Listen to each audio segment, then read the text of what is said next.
High, আমি পূর্বা।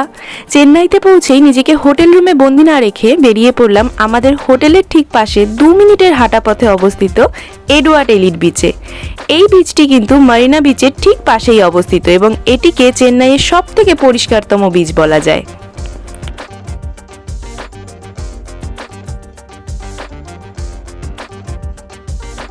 এত সুন্দর সমুদ্রের ঢেউয়ের আওয়াজ আর তার সাথে প্রাণ জুড়ানো বাতাস, মনটা যেন বড়ই সুস্থির হয়ে উঠল।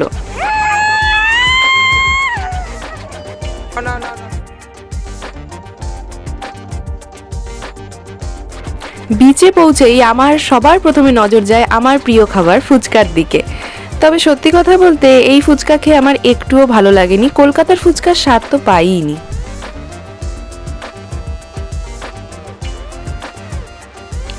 রোজ সন্ধেবেলা এই বিচে বসে একটি ছোট্ট মেলা, যেখানে একটি আনন্দময় সময় কাটানোও কিন্তু যথেষ্ট।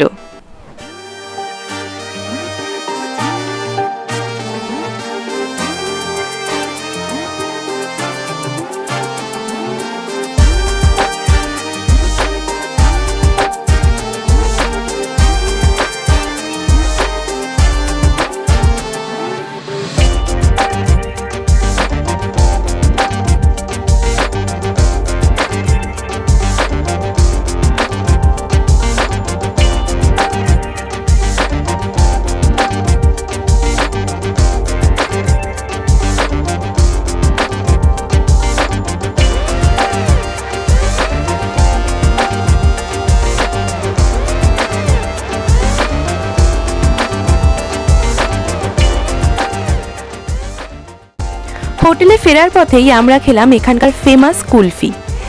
চেন্নাইয়ের এই তপ্ত গরমে এই ঠান্ডা ঠান্ডা কুলফি খেয়ে আমাদের মনটা কিন্তু জুড়িয়েই গেল।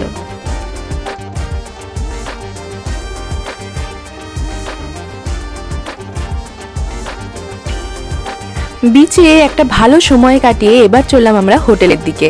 তাহলে দেখা হচ্ছে আপনাদের সাথে কালকে সকালবেলা।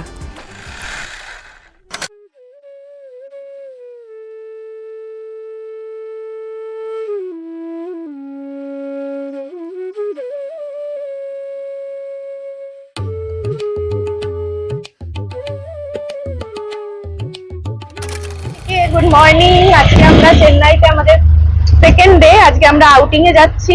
আমাদের ফার্স্ট ডেস্টিনেশন হচ্ছে সেন্ট থমাস। এখান থেকে প্রায় 11 কিলোমিটার, যেটা আমরা যাচ্ছি এখন অটোতে করে। এখানে কিন্তু আপনারা ওলাতে অটো এবং কার দুটোই বুক করতে পারবেন খুব রিজনেবল প্রাইসে। আমাদের লেগেছে 170 টাকা পার অটো, 3 জন যেতে পারে। তো চলুন মাম্মা বলে দাও, চলুন।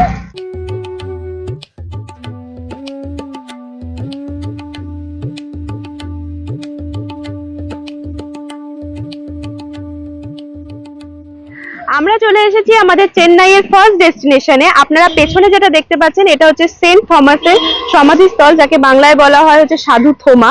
তিনি ছিলেন যীশু খ্রিস্টের একজন শিষ্য, যিনি কিন্তু এখানে যিশুর নাম নিয়ে এসেছিলেন। এবং এই সমাধিস্থলটা 1523 সালে পর্তুগিজদের দ্বারা নির্মাণ করা হয়, এটাই জানা যায়। এবং এই জায়গাটাকে এখানকার আঞ্চলিক ভাষায় পারাঙ্গি মালাই বলা হয়। 52 খ্রিস্টাব্দে সাধু থোমা, যাকে থমাস বলা হয়, তিনি ভারতে আসেন এবং ভারতে এসে তিনি যিশুর সুসমাচার প্রচার করা শুরু করেন।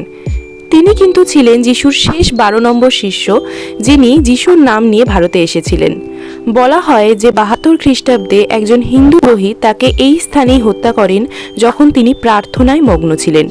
সেই থেকেই এই স্থানটি খ্রিস্ট বিশ্বাসীদের কাছে একটি পবিত্র স্থান হিসেবে গণ্য করা হয়।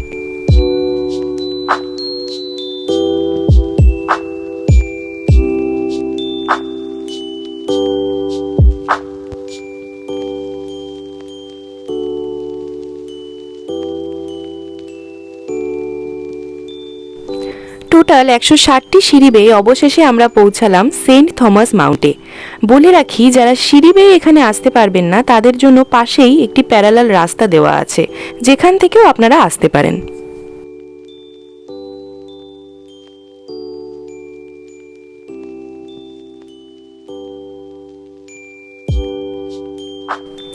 পনেরোশো তেইশ খ্রিস্টাব্দে পর্তুগিজরা যখন ভারতে আসেন তখন তারা এখানে একটি চার্চ প্রতিষ্ঠা করেন এবং যেখানে সাধু থোমাকে হত্যা করা হয়েছিল সেই স্থানটিকে একটি গ্রানাইটের ক্রস দ্বারা চিহ্নিত করে দেন। এই চার্চটি ৭৭ মিটার উঁচুতে অবস্থিত। ব্রিটিশরা 1893 সালে এই ক্ষত চার্চটিকে আবার পুনর্নির্মাণ করেন এবং বলে রাখি এই চার্চটি পর্যটকদের জন্য সকাল 6টা থেকে বিকেল 6টা পর্যন্ত খোলা থাকে।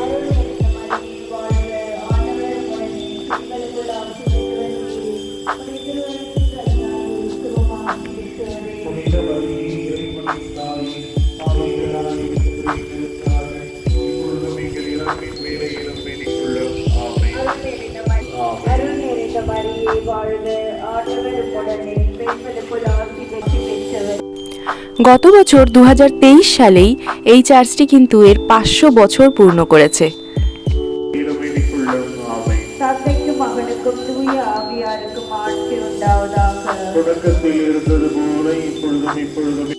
এই সেন্ট থমাস মাউন্টের ঠিক পাশেই আছে চেন্নাই এয়ারপোর্ট, যেটা আপনারা ভিডিওতে দেখতে পাচ্ছেন এবং আমরাও কাছ থেকে দেখেছিলাম।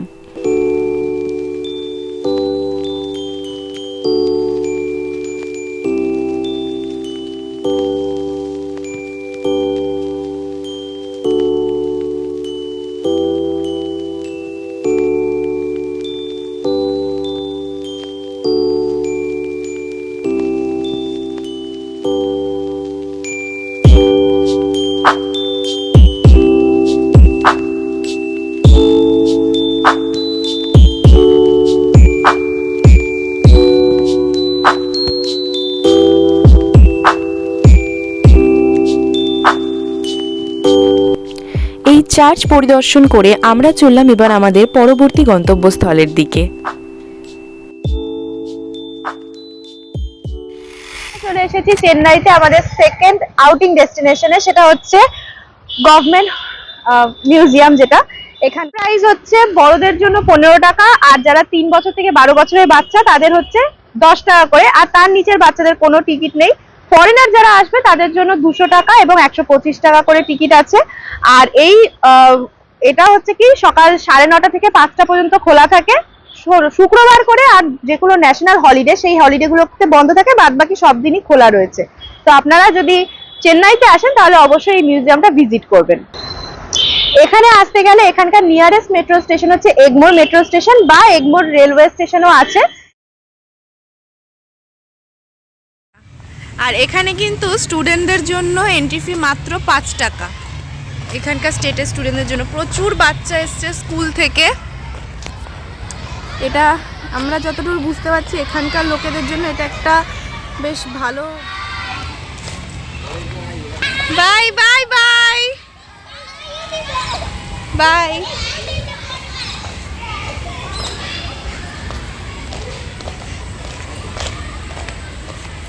চেন্নাই এগমোরে অবস্থিত চেন্নাই মিউজিয়াম বা মাদ্রাস মিউজিয়াম হলো মানব ইতিহাস ও সংস্কৃতির একটি মিউজিয়াম, যা 1851 সালে শুরু হয়েছিল।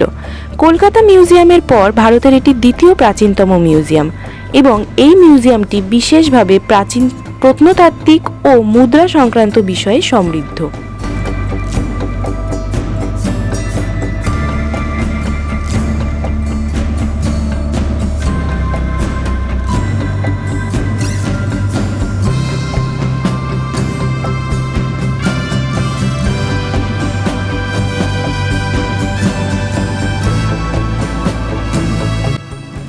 ছয়টি ভবন এবং 46টি গ্যালারি নিয়ে গঠিত এই জাদুঘরে প্রদর্শিত বস্তুগুলির মধ্যে রয়েছে প্রত্নতত্ত্ব, মুদ্রাবিদ্যা, প্রাণীবিদ্যা, প্রাকৃতিক ইতিহাস, ভাস্কর্য, তালপাতার পাণ্ডুলিপি এবং অমরাবতী চিত্রসহ আরও বিভিন্ন নিদর্শন।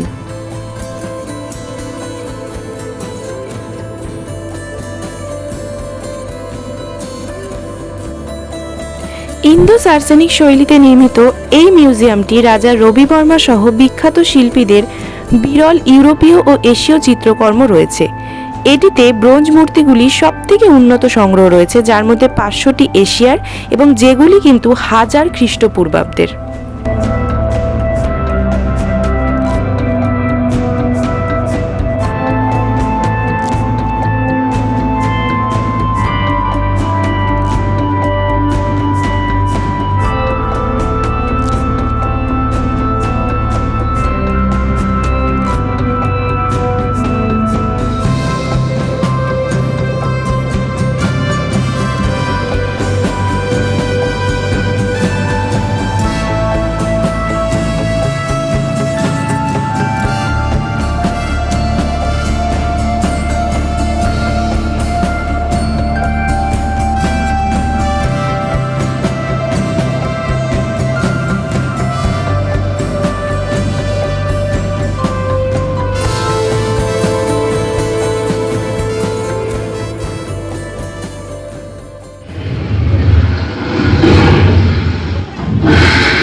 এই মিউজিয়াম কমপ্লেক্সে মিউজিয়ামগুলির সাথেই রয়েছে একটি বাচ্চাদের আমোদের জন্য সায়েন্স পার্ক, যেখানে খেলার ছলে আপনারা ওদেরকে অনেক কিছু নতুন নতুন জিনিস শেখাতে পারেন।